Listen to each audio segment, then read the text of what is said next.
here to talk to you today about a topic that is absolutely near and dear to my heart. What's next for voluntary benefits? I really feel strongly that there's a natural evolution in the voluntary benefits field, and that VB providers are actually starting to converge with reward and recognition providers. Why is this? Well, first of all, there's a time and a cost savings to employers who converge those programs into a unified platform. Secondly, there's additional savings and opportunities for employees in those types of programs. So I'm going to spend the next 20 minutes talking about this, and then I'm going to turn it over to our case study. I co-founded NextJump 16 years ago and came here to the UK 4 years ago to run the UK business and our international expansion operation. So today I'll talk to you a little bit about today's presentation. Personalization can drive higher levels of engagement in voluntary benefits programs. And VB programs across the board have high levels of engagement, but how can we take that a step further? Then I'll go through some examples of how we've taken a journey with some of our customers to enhance their programs with a unified platform. Then I'll cover some other areas where VB engagement levels can be applied to other areas that human resources and corporations care about. And finally, we'll end with our case study, William.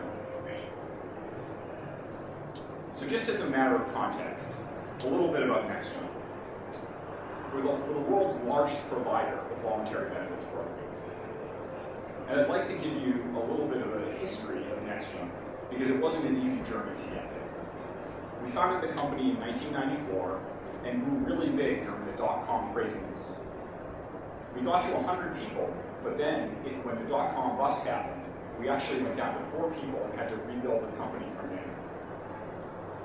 Today in the UK, we have 300 customers, everything from large corporations all the way down to small enterprises. We cover over 2 million people.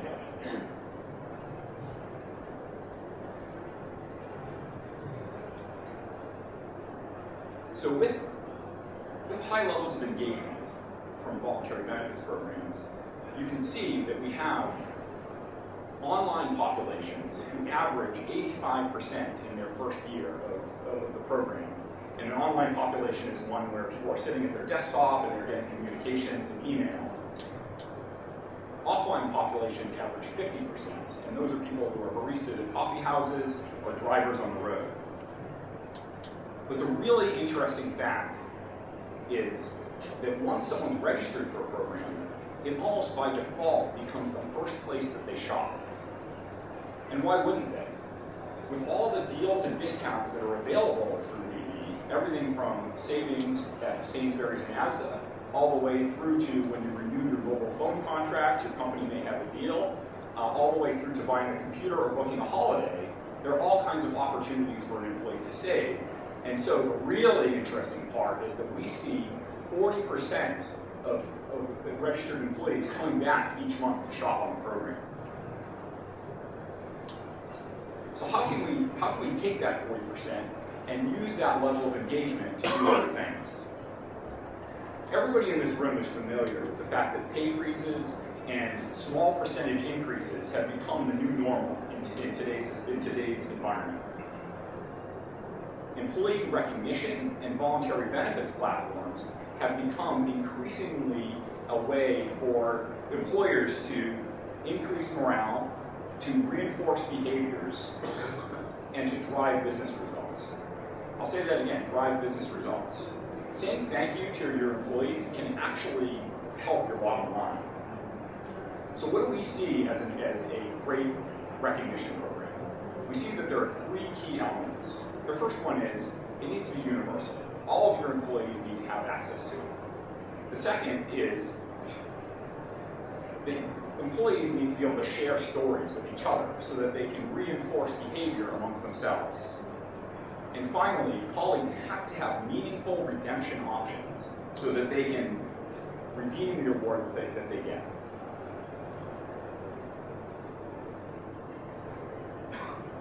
So how is EB getting into R&R? Well, in essence, voluntary benefits providers already have relationships with many retailers. They can leverage those relationships to create redemption options for employees.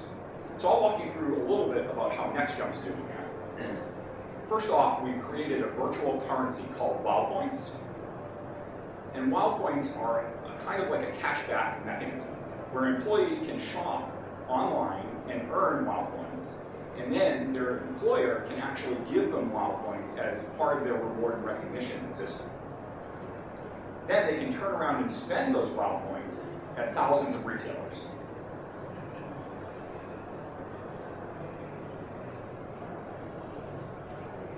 So combining into a single platform, what are BD providers offering today? They're offering all of the standard types of recognition that traditional recognition companies have offered, including incentives, recognition, long service awards, birthday awards, anniversary awards, spot awards. But what we're finding is that groups are actually creating very specific awards to drive certain behaviors as well. In addition to that, we're seeing that the peer-to-peer element of recognition systems, including social recognition, internal to a company, is really becoming a hot-button issue for employers who want to share the stories of why people are getting awarded. So, as you know, technology advances over the last 5 or 6 years have made it possible to create bespoke programs in a very short amount of time.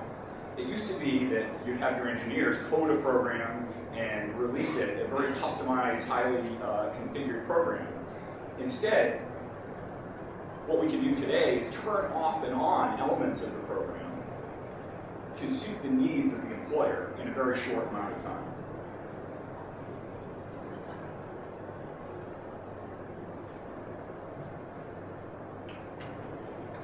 So this is the first study and I'm going to go through 3 of these today. The first one is Carillion, and I'm really excited about the way Carillion has used our product. They have 10,000 cars on the road today, and what they found was, a few years ago, they were having a safety issue with their drivers. The safety was going down. And so they developed a recognition program whereby drivers were awarded for safe driving habits.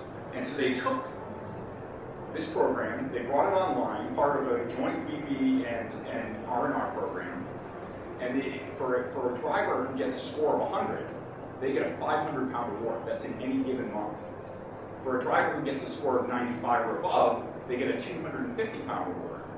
And not to leave off those unsafe drivers who have improved, they also have a most improved driver award who also gets 250 pounds.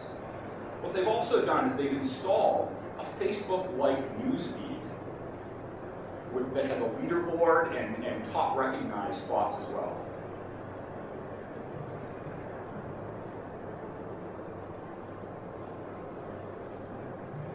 So Eli Lilly is the case study that we handed you on the way in. And if you haven't gotten that, please come up and grab one afterwards. The issue that Lilly was facing was that they had a very manual process to make awards. They've always been very interested in and engendered a recognition between employees at their company. But as they grew and as they saw the program expanding, their HR department was literally bogged down. They couldn't get past the next award. They had administrative and reconciliation problems. And so they wanted something that was automated and would put the awards into the hands of the managers versus into the hands of HR. So they were in a logistical conundrum, and they wanted to be thinking strategically. So when they deployed their system, they had automated rule sets. Managers were able to instantly give awards.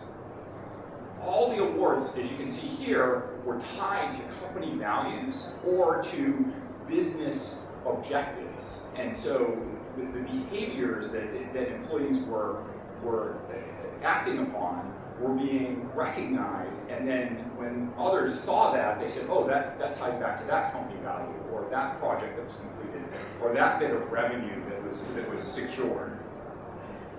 They also implemented a non-monetary peer-to-peer award, where all colleagues were able to recognize each other.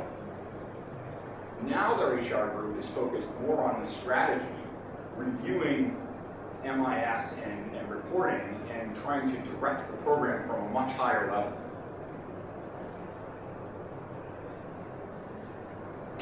In the case of Starbucks, you can imagine that their employee population is mainly offline. Baristas in coffee houses don't have access to a computer. Sometimes the managers don't even have access. So what we had to do is be a little bit creative on how Starbucks could confer awards. So what they have, each manager has a stack of certificates that they can go and hand to their employee and give them what's called an Inspired Moments Award. The employee then takes that certificate and can enter a code online to get their WOW points. Now, I'd like to pause here just for a second, because one of the key things for me is that I've talked a lot about automation today, and I don't want you to walk away saying, oh, NextJump's all about automation, there's never any personal conduct or personal interaction between managers and employees. Nothing could be further from the truth. What I'm advocating is automating the things that really ought to be automated, the logistical details, the redemption mechanisms, but that does not replace the manager and the employee having a chat or a senior manager coming down. And if I were advocating that, I would be an absolute hypocrite, because NextJump doesn't do it that way either. We have 3 levels of awards, everything from a weekly gathering where employees share awards amongst each other with little tokens and figurines, all the way up to a massive once-a-year award ceremony where we fly all of our offices into our central office, and there's a ceremony with the CEO, and it's for an award that we call the Avengers Award. And it's to recognize the 5 top servant leaders in the company. And we've actually gone so far as to fly people's parents in from as far away as India to see them get that award. So the key for me is that giving an award in person and having that personal chat and that personal contact with someone, and even the token, even if it's just a certificate, is a critical part of giving awards. And it should not be mistaken that automation is eliminating that. They're not mutually exclusive. They should be used jointly. So I'm going to talk a little bit now about other ways that the excitement and engagement in voluntary benefits can be used to drive participation in other parts of an employer's portfolio. So what are the other things that HR cares about and wants to get employees interested in and informated about? We've had our customers use our sort of bespoke channels in a number of different ways. These include health and wellness, corporate social responsibility, including green and charity, and flexible benefits, launches or relaunches, as well as special corporate programs that are important to the company. So I'll walk you through a couple of different scenarios. The first one is Virgin. So Virgin has, as you can imagine, a number of different group companies. But how does the employee at Virgin Mobile know what the discount that they can get is at Virgin Trains? So what we've done is we've given Virgin HR administrators the ability to post information that goes across their entire group of companies and to show them the different special offers that employees in the group can get. And they've done this through their Virgin Tribe site. In the case of BP, this is a really exciting one because BP has used a lot of our channels. They've used health and wellness, the charity channel. They have, as you can imagine, their own motoring discounts, being a petroleum company, and so on. But one that I'm super excited to talk about today is their charity channel. They give away literally millions of pounds each year in charity. But one of their very, very interesting programs is they actually have a program where, as an employee, if you raise funds for a charity, you can get a match from the company up to $5,000 US per year, which is a great program. But the problem is, because BP's population tends to be strewn across many different geographical areas, and they have different time zones, not all of their employees are aware of these types of programs. So having it listed on your voluntary benefits program is a way to engage employees who are already engaged because they're already doing their weekly grocery shop for Sainsbury's or buying a computer.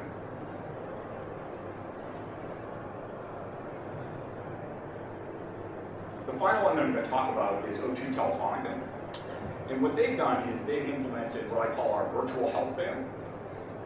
And everyone here probably knows that creating a real, actual health fair is a lot of work.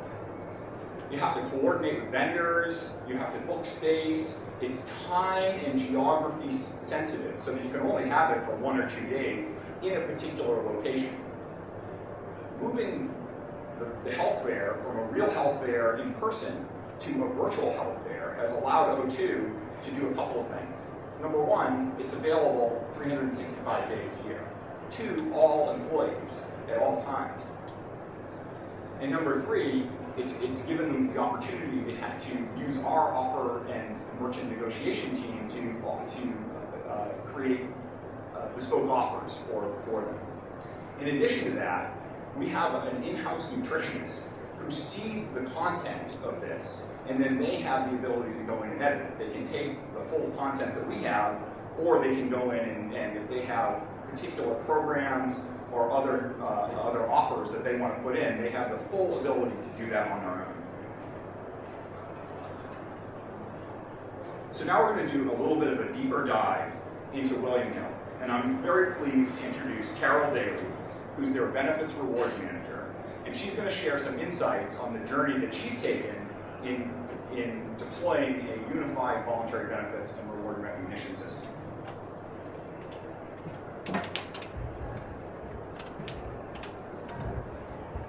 Hi, I'm Carole. I'm based in the HR team and I work for William Hill. So just a brief background about William Hill. We're a global company. We're based in 7 locations, but today I'm specifically going to talk about the UK because that's where we've introduced this system. We have 15,000 employees in the UK, 12,000 are based in our retail units, so it's a real struggle to be able to communicate to them because they're offline, whereas the remainder of the staff are mainly office-based. Our geography is quite wide. We're in Scotland to London. We've got 2,400 shops. The biggest probably move we've had is shop are quite online now, and we're mobile. If I talk about the issues faced that we had a year ago, we had 2 different providers, one for our recognition and one for our employee shopping. I would say probably the biggest issue we had was lack of MI, so we were unable to really ascertain who was using the system. We didn't have an idea of what location, and because the geography is quite a big spread within William Hill, if HR managers, say for example in Scotland, wanted to know whether their employees were actually actively using our previous system, we couldn't really challenge or give an idea. We relied a lot on our colleague forums. One of the biggest things we've now got is we have a big focus has been on engagement. So we have operations now asking us specifically, do we have people within Prestwick or Norwich area that have logged onto the system? And through the system now we're able to do that. Another issue was the range was quite limited and it was an offline process. So we had a mixture of offline and online. So obviously targeting our shops was quite difficult because you were almost sort of forcing them to do a lot of their work out of hours. Moving on to the system, I would say probably our strategy really was to link recognition and a big focus was on engagement. We use our system as a benefits hub as well as a shopping experience. So, for example, we can allow employees to go onto the site via a cycle to work or a gym membership. So we don't necessarily always have to be plugging the site to sort of say to go on there to get boundaries and things like that. What we have found is that the employee choice has increased. This is a much more intuitive system. You can actually search for something specific, so there's lots of drop-down menus and they can search for anything like a computer or something specific. Whereas before the system we had was quite bland, we literally had a few sort of different categories. In terms of recognition, we've also used that as well. So we also now do a lot of spot prizes. So we can also merit behaviours as well. So we're now, because the site is personalised to each employee, we're able to load points onto their system and they're able to retrieve their reward through that. We also use it as an engagement and communication platform. I'll talk about that on the next slide. Probably the favourite part of the system for me is the Benefits Hub. We basically host all of our employee benefits, and it's an information portal for employees to be able to go on. So in addition to being able to shop, they've also got the ability to be able to look at the different benefits that we've had. And one of the feedback we had from our colleague forums was they didn't realise quite what we did in terms of benefits. You send out various things when we're doing enrolment for healthcare. We have a big sort of share save launch every year, but we've never really had one place where they could go. So we've literally built a My Benefits page, and as you can see there's discount gym membership, share save. In addition, we can also host PDFs, so we can host an information page, and what's quite good is that you can actually click through on the pages direct to the providers. So this summer when we did a focus on sort of discounts on travel, we also linked to do childcare vouchers like schools out. So they went on via the site to do childcare vouchers and to book for holidays. We recently launched, we went live with pensions auto-enrolment, and it was a really good place to be able to just host the opt-out if they wish to information, because there's loads of information sort of flying around. So if you don't get a chance to do that, it was always a good place that they could always go back on and just look in one area.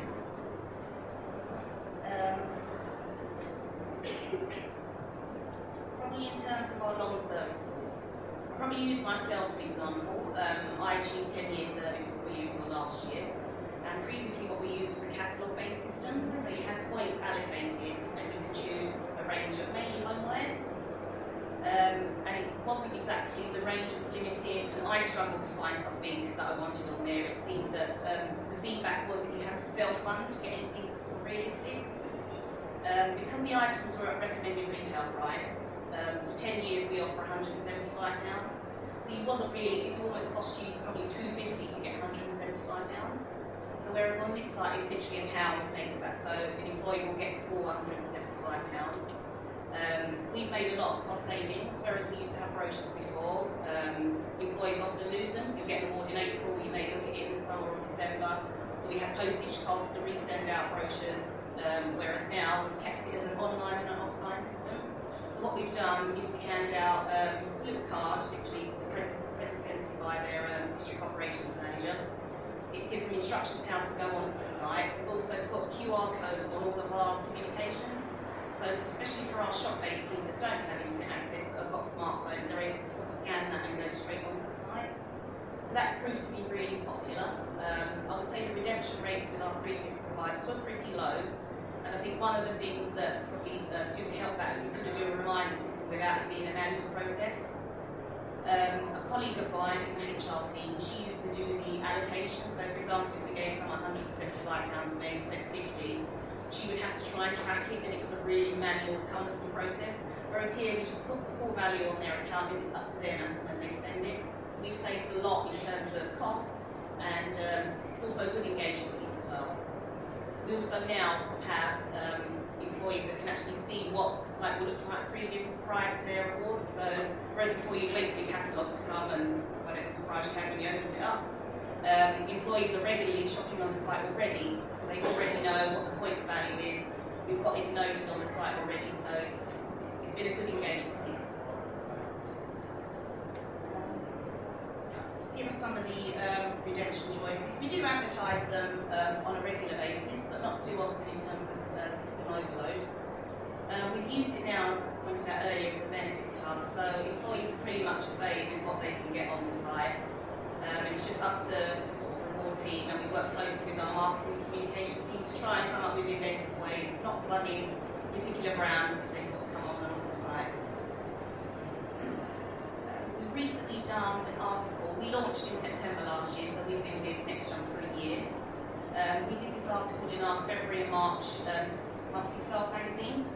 Also, as part of launching, we've also managed to include our US colleagues. So we just got some testimonials from employees on what they spent, how they found it. We also had just the number of employees that logged on, the amount that's spent, and importantly, how much they could save on the site as well.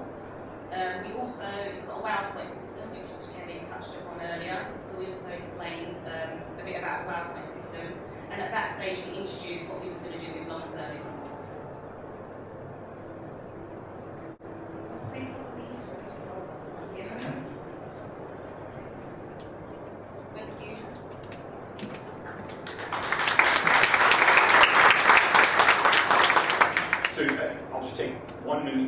summarize and then we'll take some questions. And Carole, thank you so much. That was a fantastic talk, and William Hill is a fantastic case study for us, and I think she did a great job.